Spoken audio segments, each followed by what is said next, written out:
नमस्कार दोस्तों, स्वागत है आपका आपके अपने YouTube चैनल जीएस जीनियस में। जैसा कि आप स्क्रीन पर देख रहे हैं, India top 7 most wanted terrorist hidden in Pakistan. जबकि पहलगाम आतंकी हमले के बाद जो भारत ने पाकिस्तान पर कार्रवाई की है, जो मिसाइल अटैक किया है, उसके बाद लगातार भारत और पाकिस्तान के बीच में तनाव बढ़ता जा रहा है।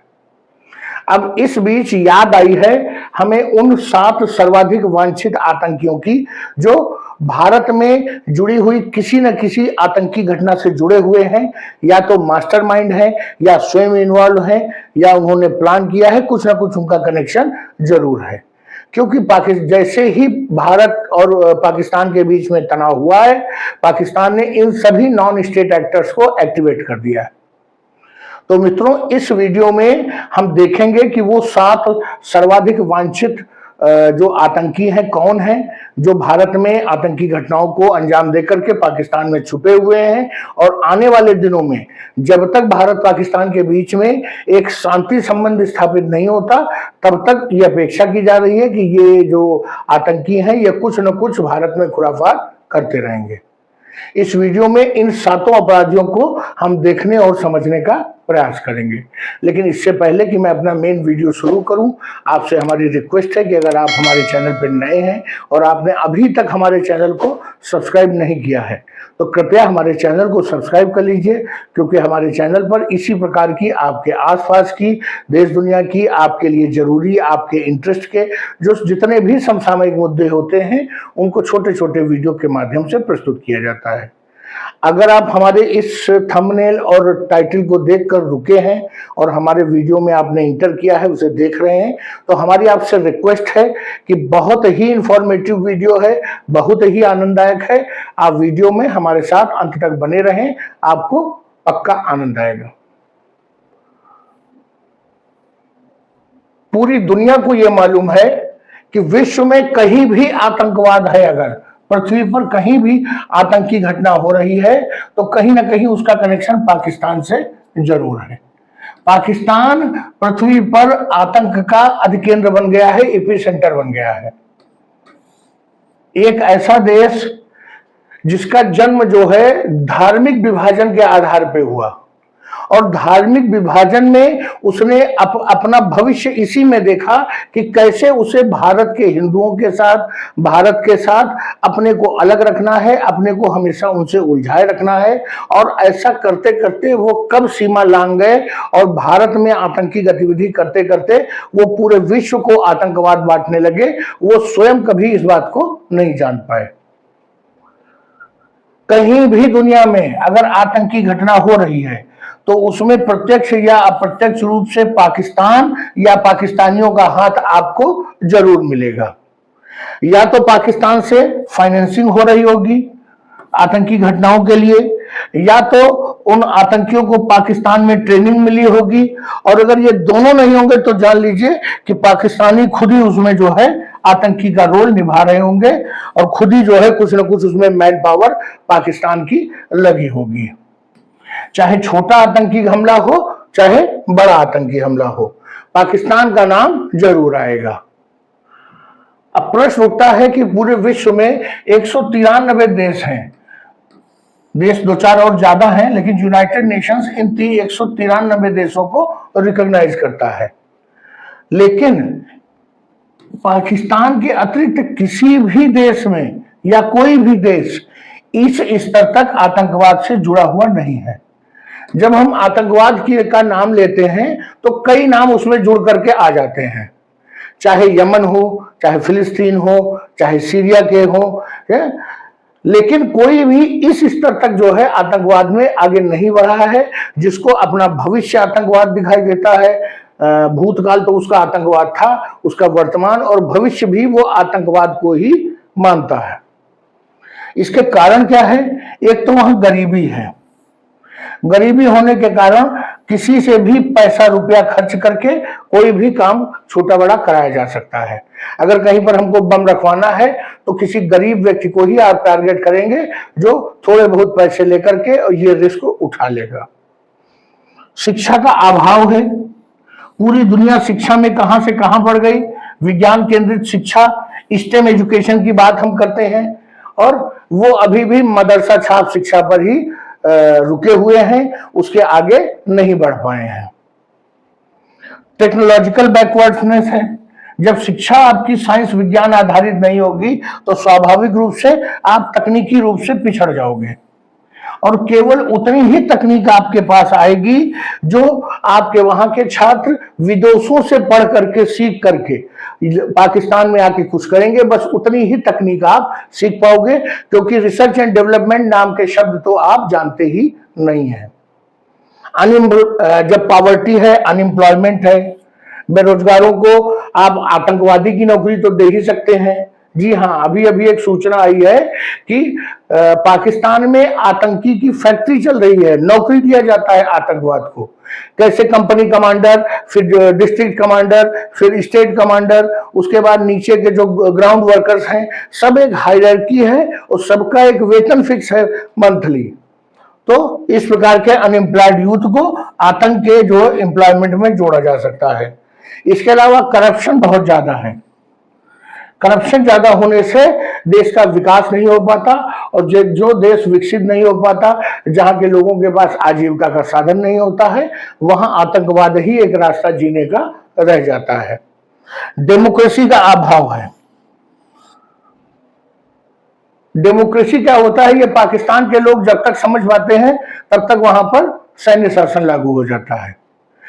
वो सैन्य शासन 4 से 8 साल चलता है, फिर बाहरी दुनिया के दबाव में वहां चुनाव होते हैं, कोई ना कोई सरकार वहां जीत के आती है, लेकिन मुश्किल से 1 साल काम करती है, और जब तक वो डेमोक्रेसी के रंग दिखाई देने शुरू होते हैं तब तक फिर से कोई ना कोई मिलिट्री कूप हो जाता है, सैन्य विद्रोह हो जाता है, और सेना देश पर कब्जा कर लेती है। रेडिकल रिलीजियस आइडियोलॉजी, पाकिस्तान का जो जन्म हुआ था वही एक radical religious ideology two nation theory पर हुआ था, और जो 2 नेशंस डिवाइड हुए थे वो रिलीजन के आधार पर हुए थे। तो ये सभी कारण है जिसके कारण पाकिस्तान में विश्व के किसी भी और जगह की अपेक्षा आतंकवाद बड़े ही मजबूती के साथ फल फूल रहा है। अब अगर पाकिस्तान में इतनी बड़ी आतंक का जो है वहां कारखाना लगा हुआ है, तो कौन ऐसा देश है जो सबसे ज्यादा इससे प्रभावित है पाकिस्तान से? तो स्वाभाविक रूप से भारत, क्योंकि जो उनके वहां आतंकवाद की शुरुआत हुई, जो उन्होंने आतंकियों को शुरुआती ट्रेनिंग दी, वहां से शुरू ही भारत के खिलाफ किया था। उनके जीवन का लक्ष्य ही एक था, भारत का विरोध, भारत का सर्वनाश, गजवाए हिंद, जिहाद, यही उनके जीवन का लक्ष्य था। और उसके बाद उस विचारधारा ने केवल जो है आतंक की को जो है आगे प्रोपोगेट किया, आतंक संबंधी जो विचारधारा है उसी को आगे बढ़ने दिया। पाकिस्तान में जो आतंकी हैं वहां पर ट्रेनिंग प्राप्त करते हैं, वहां से फंडेड है अर्थात पैसा मिलता है, उसके बाद पाकिस्तान से वो भारत में घुसपैठ करते हैं, घुसपैठ करने के बाद चोरी छुपे कुछ दिन तक यहीं छुपे रहते हैं, अगर पुलिस की पकड़ में नहीं आते हैं तो वो दोबारा किसी प्रकार पाकिस्तान भाग जाते हैं, और वहां पर ISI, पाकिस्तान आर्मी और वहां के जो दूसरे नॉन स्टेट एक्टर्स हैं उनके संरक्षण में किसी न किसी सुरक्षित जो है जगह पे छुप जाते हैं जाके। भारत सरकार लगातार उनके प्रत्यर्पण का प्रयास करती रहती है, लेकिन पाकिस्तान की सेना, पाकिस्तान की सरकार कुछ न कुछ गोल मटोल घुमाया करती है, लेकिन उन आतंकियों को कभी सौंपती नहीं है। अब आइए डायरेक्ट बात करते हैं कि वो 7 कौन सबसे बड़े आतंकी हैं जो भारत में डायरेक्ट रूप से किसी न किसी घटना में शामिल रहे हैं। तो पहला आतंकी जो है वो है हाफिज मोहम्मद सईद। ये अभी मैं आपको 7 नाम बता रहा हूं, उसके बाद एक एक करके सबके बारे में भी बताऊंगा। पहले नंबर पर है हाफिज मोहम्मद सईद, दूसरे नंबर पर है मसूद अजहर, तीसरे नंबर पर दाऊद इब्राहिम, चौथे नंबर पर सैयद सलाउद्दीन, 5वें नंबर पर जकीउर रहमान लखवी, 6ठे नंबर पर साजिद मीर, 7वें नंबर पर रियाज भटकर। अब ये जो आप चित्र देख रहे हैं ये हाफिज सईद का है। इसने भारत को बहुत दर्द दिया। क्या दर्द दिया? तो ये जो 26/11 मुंबई में जो हमले हुए थे, उसका मास्टरमाइंड यही शख्स था जिसकी फोटो आपने अभी पीछे देखी है। और लश्कर तैयबा नाम का जो आतंकी संगठन है, उसका ये फाउंडर है, उसका संस्थापक है। वर्तमान में ये पाकिस्तानी सेना और आईएसआई के संरक्षण में लाहौर में कहीं रहता है।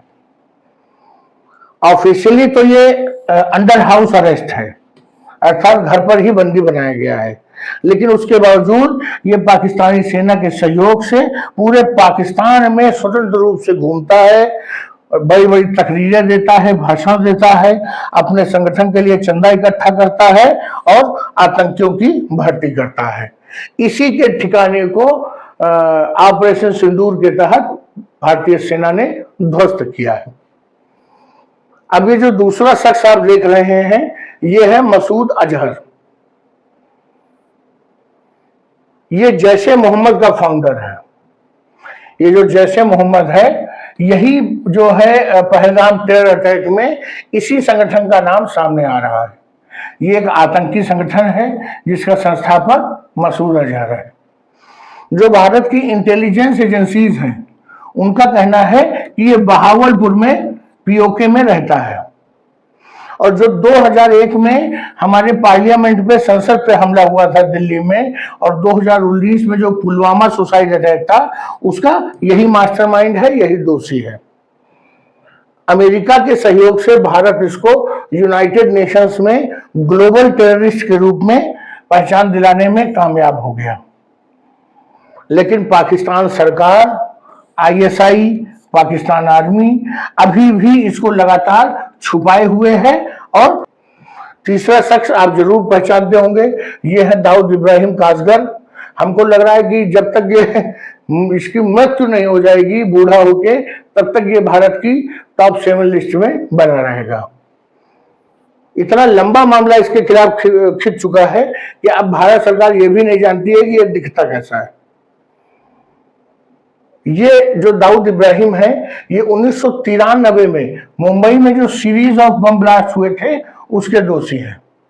वर्तमान में कराची में आईएसआई के प्रोटेक्शन में कहीं रहते हैं। ये डायरेक्ट आतंकी जो संगठन तो नहीं चलाते हैं, लेकिन ये एक डी कंपनी चलाते हैं, जिसको डी कंपनी, दाऊद कंपनी कहते हैं। और इसका काम क्या है कि ये अलग अलग तरह के प्रॉक्सी इकोनॉमिक टेरर एक्टिविटीज को प्रमोट करते हैं, अर्थात भारत की अर्थव्यवस्था को नुकसान पहुंचाते हैं।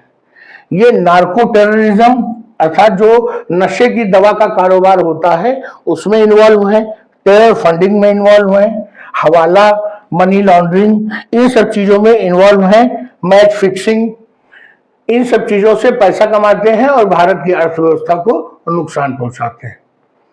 ये चौथे व्यक्ति जिनका आप फोटो देख रहे हैं, ये हैं सैयद सलाउद्दीन,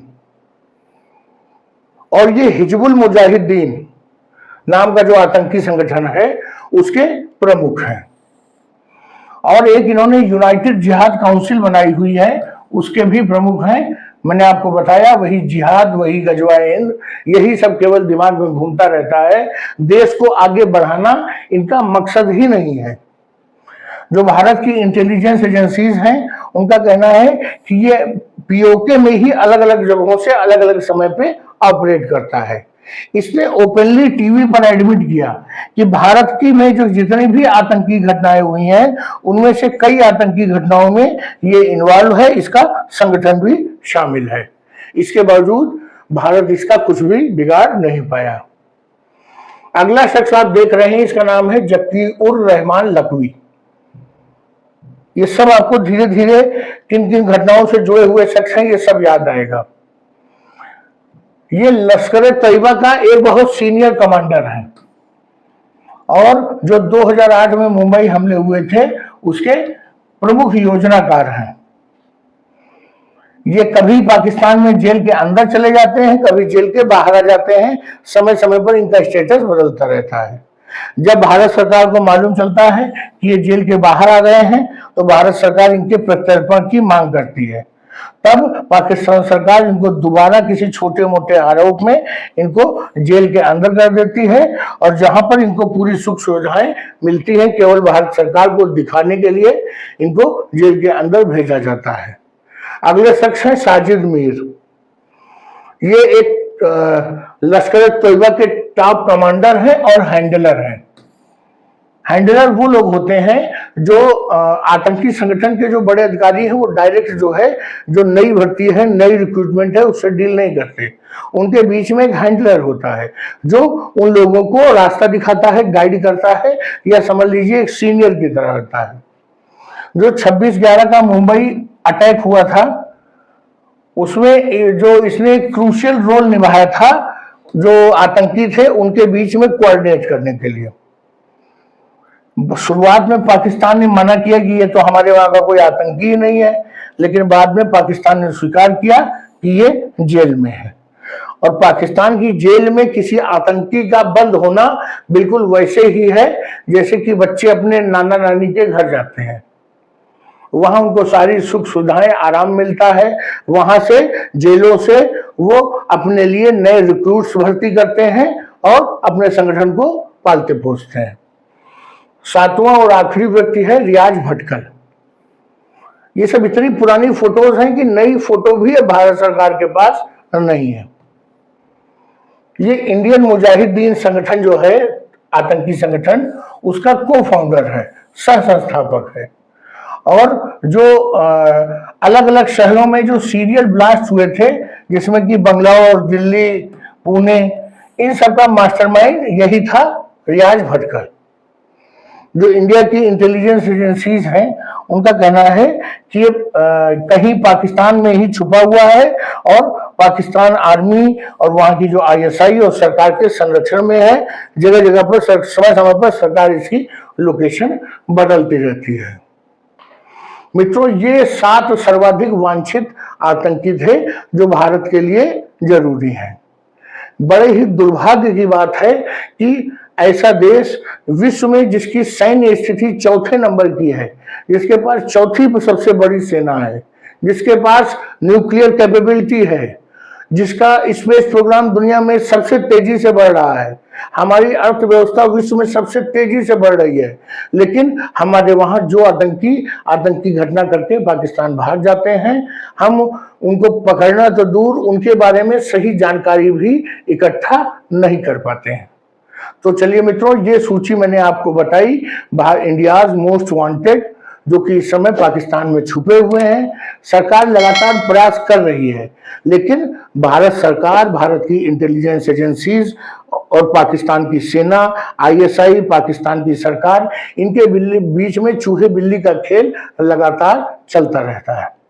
तो चलिए मित्रों, वीडियो को यहीं समाप्त करते हैं। अगर आपको हमारा प्रेजेंटेशन, हमारा वीडियो पसंद आया हो तो वीडियो को लाइक करिए, चैनल को सब्सक्राइब करिए। धन्यवाद।